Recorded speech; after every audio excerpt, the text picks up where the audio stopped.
Bom dia, o meu nome é Zé Maria Castelo Branco, fundador do Grupo Movite. Bem-vindos ao TPC da Sport TV, o vosso treino para casa. Ora bem, malta, hoje, como prometido, vamos iniciar os nossos episódios de nutrição aqui no programa TPC. Hoje trouxe uma especial convidada que nos vai ajudar a desvendar alguns mitos e abordar alguns temas importantes na área da nutrição. Doutora Bárbara Carvalho, muito obrigado pela tua presença, vou tratar por tu, se não te Claro que sim, importares. se faz favor. E acho que podemos iniciar o programa falando um bocadinho sobre os princípios básicos que uma pessoa deve seguir. Ou seja, vou começar já com a minha primeira pergunta. Que tipo de refeição é que cada um de nós devia adotar no nosso estilo de vida diário, não é? Zé, obrigada antes de mais pelo convite, estar aqui, estou muito contente, acho que esta pergunta é muito pertinente.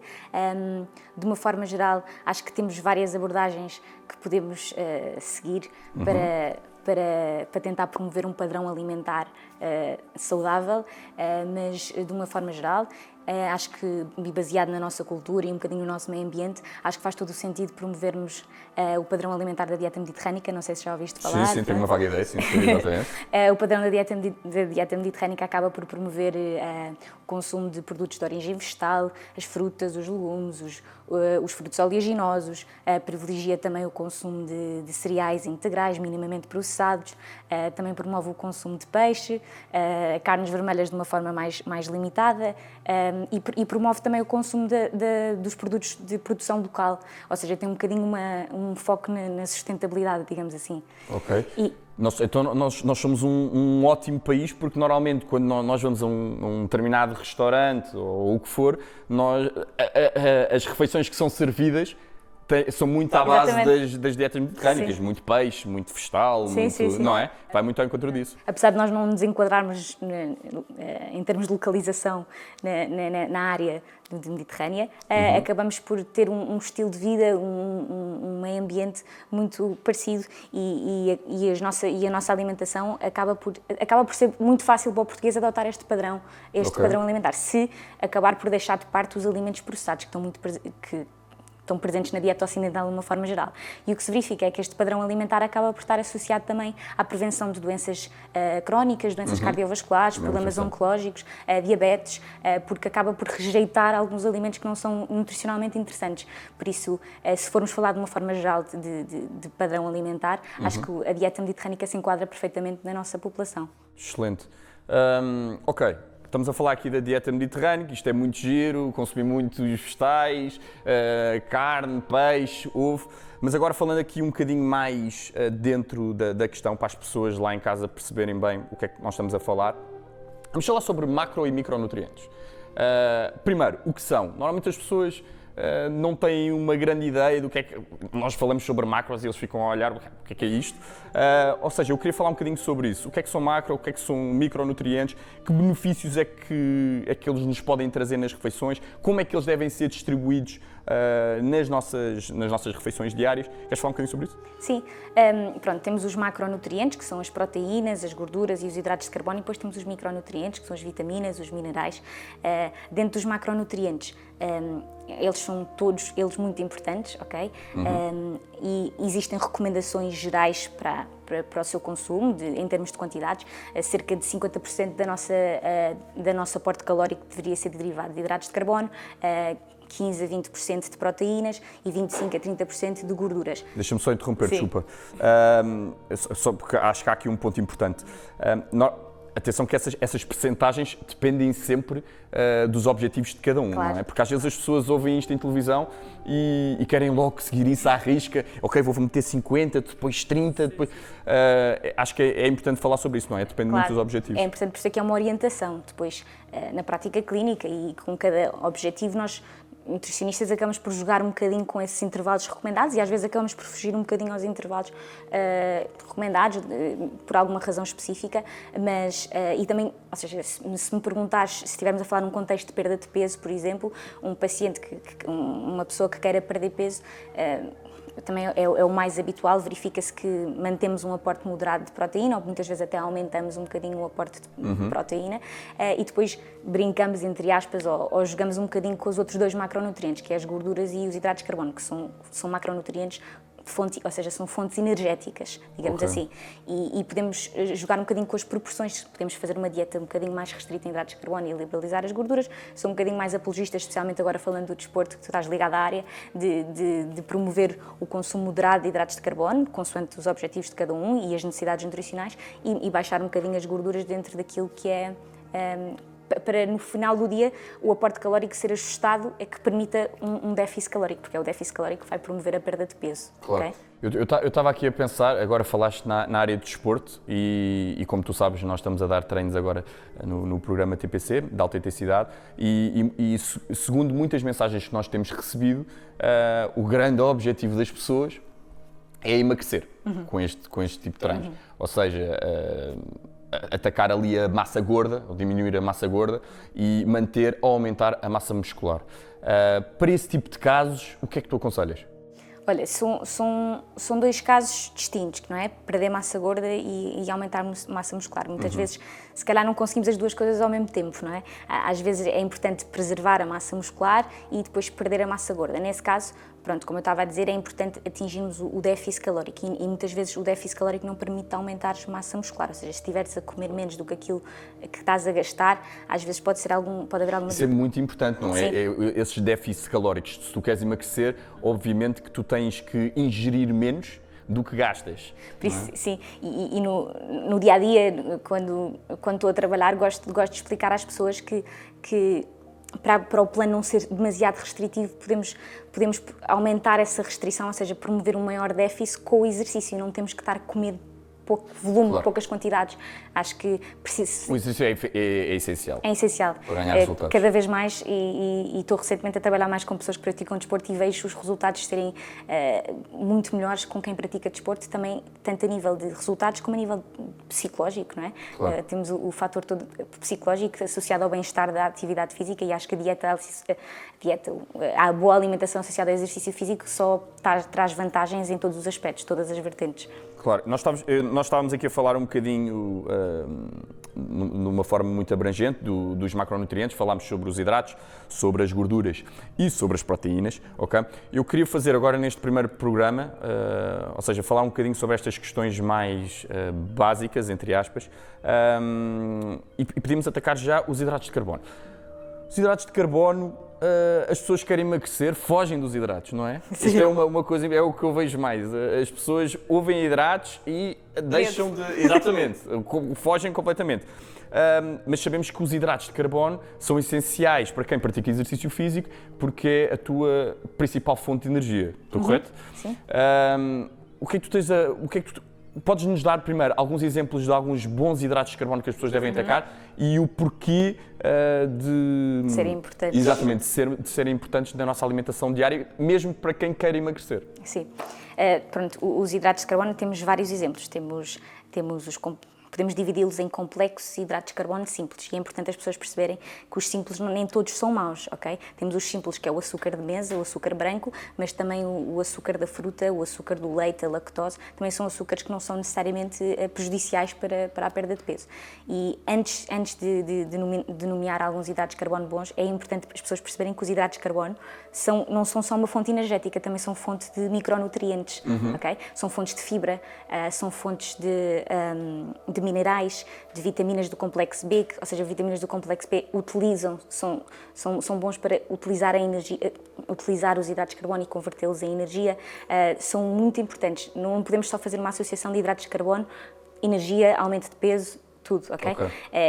Os hidratos de carbono são uma fonte energética muito importante e está mesmo associado a melhorias de atividade física e de performance, tem muitos benefícios associados e acho que também na tua prática deves ver que os teus alunos que provavelmente vêm treinar e que comeram previamente ou fizeram umas refeições ao longo do dia adequadas e que contenham hidratos de carbono, se calhar conseguem ter um treino mais eficiente do que aqueles que se calhar fizeram alguma restrição desse macronutriente. Exemplos, temos o arroz, temos a batata doce, temos a aveia, temos a fruta, temos alguns vegetais, temos as leguminosas, temos vários hidratos de carbono que podemos utilizar para... Agora tocaste num ponto que vamos aqui desvendar um mito, malta, que normalmente acho que é importante. Batata doce. Normalmente as pessoas associam a batata doce a índice glicémico alto, logo é um mau alimento. O que é que tens a dizer sobre isso? Eu como muita batata doce e acho que é super benéfico na minha alimentação. Batata doce, vamos lá juntar os mitos. Vamos ver isso. A batata doce, além de ser ótima, não é? Saborosa, e as pessoas gostam, a batata doce também é rica em fibra e tem muitos micronutrientes também associados, não é só uma fonte energética. O índice glicémico é muito influenciado pela forma como a batata doce é confeccionada. Se assares a batata doce, o índice glicémico vai ser maior do que se a cozeres. Mas no final do dia o índice glicémico às vezes pode não ser super relevante, porque tu nunca vais comer, ou em princípio não vais comer a batata doce de forma isolada, vais sempre comer com um bocadinho de carne ou de peixe, e isso tem proteínas e tem gorduras que vão alterar o índice glicémico. Mais importante, se calhar, do que o índice glicémico é a carga glicémica, ok? Não querendo entrar em grande detalhe, o índice glicémico não valoriza a porção que estás a comer da batata doce ou do alimento, mas a carga glicémica já valoriza a porção que tu estás a consumir. Por isso, um alimento que possa ter um índice glicémico alto não tem necessariamente uma carga glicémica alta. Okay? Ok. Certo, estou a perceber. Malta, não sei se a Bárbara foi muito específica, eu entendi, acho que foi explícito. Ok, hidratos de carbono, já desvendámos aqui o mito da batata doce, a importância dos hidratos de carbono, atacando aqui as gorduras. As gorduras acho que também são importantes, porque normalmente quando nós vamos ao supermercado e queremos comprar algum produto, o que for, vemos lá gorduras saturadas, poliinsaturadas.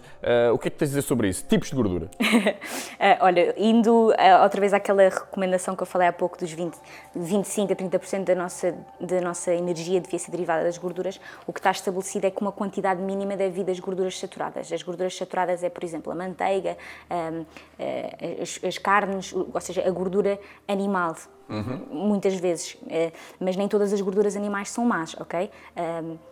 Temos as gorduras do peixe, por exemplo, e aí já não é uma gordura saturada, é uma gordura poliinsaturada. Okay. Por isso é importante definirmos o que é que são gorduras boas e o que é que são gorduras más, mas mesmo as más é inevitável consumir numa quantidade, ou seja, na carne, a gordura saturada. Ou seja, falando aqui um bocadinho sobre as gorduras, como é que tu as divides entre boas e más? Olha, especificamente penso os frutos oleaginosos, as nozes, os amendoins, cajus, o abacate, o azeite, são as gorduras boas, ok?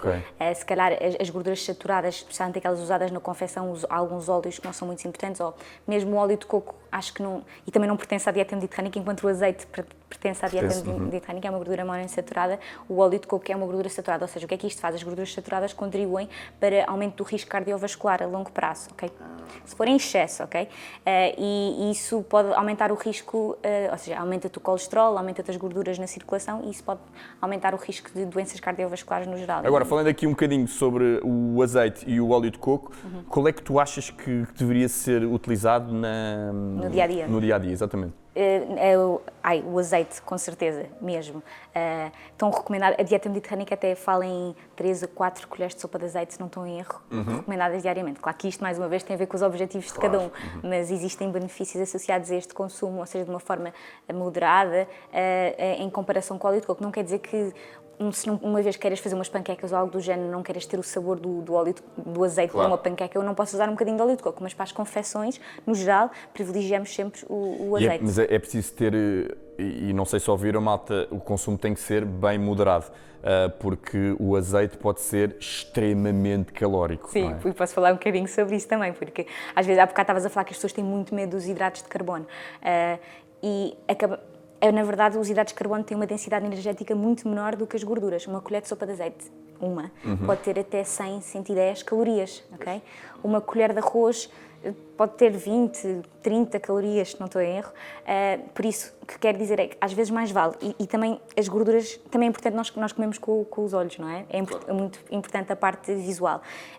Se nós aumentarmos um volume de hidratos de carbono de uma forma simpática, se calhar não estamos a aumentar tanto a densidade energética do que se começarmos a encher o prato com azeite. E o azeite não ocupa tanto espaço, mas a verdade é que a densidade, por ser uma gordura, acaba por aumentar muitas calorias. E o que se verifica é que na dieta dos portugueses e é muito comum, nós fazemos o arroz com um bocadinho de azeite no refogado, fazemos a carne com um bocadinho de azeite para grelhar. Ali uma data de azeite. O azeite na salada, enchemos a salada de azeite. E às vezes são mais de 300 ou 400 calorias só em azeite naquela refeição. Então se tu estiveres a fazer um plano de 1500 calorias e 400 das tuas calorias vierem do azeite, estraga-te um bocadinho. Podes fazer tudo direitinho ao longo do dia, mas depois acaba por fugir àquele déficit calórico que queremos chegar. Exatamente. Ok. Malta, ouviram? Azeite, óleo de coco. Prefiram o azeite, apesar de que podemos usar o óleo de coco em determinados... Podemos usar de vez em quando, não é? Se gostarmos do sabor. Agora, falando aqui sobre um dos macronutrientes, eu não diria o mais famoso, eu acho que é o macronutriente que as pessoas andam mais à procura, que é a proteína. Sim. Ok? Aumentos de massa muscular, etc, etc. Vamos começar com as proteínas? Vamos. Definição do macronutriente de proteína, benefícios, qual é que é os benefícios, o que é que ela representa. Acho que é andar aí um bocadinho à volta dessas questões todas. As proteínas são muito importantes, têm funções estruturais, ok? São necessárias para a formação de hormonas, de enzimas, ou seja, são muito importantes para o funcionamento do corpo no geral. Podíamos ficar a falar sobre proteínas. Dava outro programa. É muito importante. E é importante, ao contrário de quando tu falaste dos hidratos de carbono, há bocado eu disse que os hidratos de carbono é importante as pessoas valorizarem que não é só uma fonte energética. Na proteína também é importante as pessoas saberem que os proteínas também têm calorias, ok? Porque às vezes come-se, inclui-se proteína de uma forma um bocadinho generosa, até demais, nas dietas, e as proteínas, a carne e o peixe, também têm calorias associadas, ok? Não é por comermos 500 gramas de carne que não vai afetar os nossos objetivos de perda de peso. Mas, de uma forma geral, ela é muito importante para qualquer situação. Crescimento, reparação dos tecidos, renovação, tudo o que envolve reparação dos tecidos e células, as proteínas estão envolvidas. Elas estão presentes em todas as células e tecidos do nosso corpo, de uma forma geral. E onde é que nós podemos encontrar boas proteínas? Imagina quando vamos ao supermercado, em que tipo de alimentos é que podemos encontrar esse tipo de proteína? Há várias fontes de proteína. Temos as de alto valor biológico, que normalmente são das fontes animais, e as que não são de alto valor biológico, normalmente são as proteínas vegetais. As proteínas de alto valor biológico são a carne, o peixe, o ovo, os laticínios, os derivados, e depois temos as proteínas vegetais, que também podem não ser completas em termos de aminoácidos, ou seja, o que compõe as proteínas, mas ao longo do dia podemos complementar a nossa dieta com diversas fontes de aminoácidos de fontes vegetais e podemos obter um balanço proteico razoável e suficiente. Ou seja, uma dieta vegetariana não quer dizer que não alcance as proteínas que precisas. Ok. Falando aqui um bocadinho. Ok, nós estivemos a falar sobre o balanço das proteínas diárias e num bocadinho dentro da questão, qual é que é a quantidade ideal? Obviamente que depende dos objetivos de cada um, como é óbvio, mas consegues-me dizer qual é que é a quantidade ideal de proteína que tu deves ingerir em gramas, obviamente, diariamente? Podemos até falar de, sei lá, se quisermos emagrecer, se quisermos aumentar a massa muscular, acho que podemos falar sobre estes dois casos. Pronto, como falei há pouco, há recomendações, não é? E as recomendações da proteína variam consoante a faixa etária também, para as crianças, para os adultos, mas de um adulto saudável, para manter um balanço de proteína normal. A recomendação está à volta das 0,8 gramas por quilo de peso. Okay. Parece pouco, especialmente falando contigo. Eu ando sempre ali nas 2 gramas de proteína, mas lá está, eu também, os meus objetivos se calhar são outros. Claro, isto é para um indivíduo sedentário em princípio, ok? E tanto para a perda de peso como para o aumento da massa muscular, na prática clínica vê-se que, a não ser que haja algum impedimento, ou isto, claro que é tudo falando individualmente, mas vê-se que aumentamos sempre um bocadinho mais para fazer para questões de aumento de massa muscular, normalmente estamos sempre acima de 1,2 gramas de proteína, okay? Que é considerado uma dieta hiperproteica. Às vezes podemos chegar às 2 gramas, algumas vezes acima das 2, mas nunca... Eu acho que este tema também vai ser melhor esclarecido no próximo episódio, quando tivermos também a falar um bocadinho sobre os rótulos. Sim. da maioria dos produtos, claro. começar a lidar bem com